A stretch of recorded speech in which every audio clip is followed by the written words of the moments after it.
তো react developer হিসেবে আপনার অ্যাডভান্স টপিকসগুলোর মধ্যে হচ্ছে, অর্থাৎ অ্যাডভান্স লেভেলে যখন যাবেন তখন একটা টপিকস আছে, সেটা হচ্ছে স্টেট ম্যানেজমেন্ট, অর্থাৎ রিয়াক্টের স্টেট কীভাবে ম্যানেজ করবেন।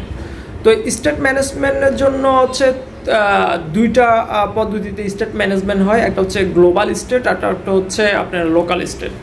তো লোকাল স্টেটের মধ্যে হচ্ছে লোকেশন স্টেট একটা আছে, আর একটা হচ্ছে ইউজ হুক ব্যবহার করে যে লোকালি স্টেট, অর্থাৎ একটা কম্পোনেন্টের শুধুমাত্র নিজস্ব স্টেটটা ম্যানেজ করার জন্য ইউজ স্টেট ব্যবহার করা হয়।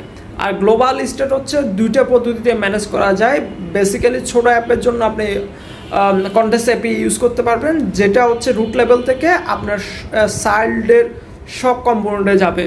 তেমনই হচ্ছে আরও স্টেট ম্যানেজমেন্ট আছে, মোবক্স আছে, তারপর হচ্ছে জাস্টেন আছে, তারপর হচ্ছে রিয়াক্ট রিডাক্স আছে। তো বর্তমানে হচ্ছে রিয়াক্ট রিডাক্সটা হচ্ছে গ্লোবাল স্টেট ম্যানেজমেন্টের জন্য খুবই আদর্শ, বিশেষ করে রিয়াক্টে। এবং হচ্ছে জাস্টেন হচ্ছে আপনি ইউজ করতে পারেন হচ্ছে নেক্সট জেএস অ্যাপ্লিকেশনে, যেগুলো গ্লোবালি স্টেট ম্যানেজ করতে হয়।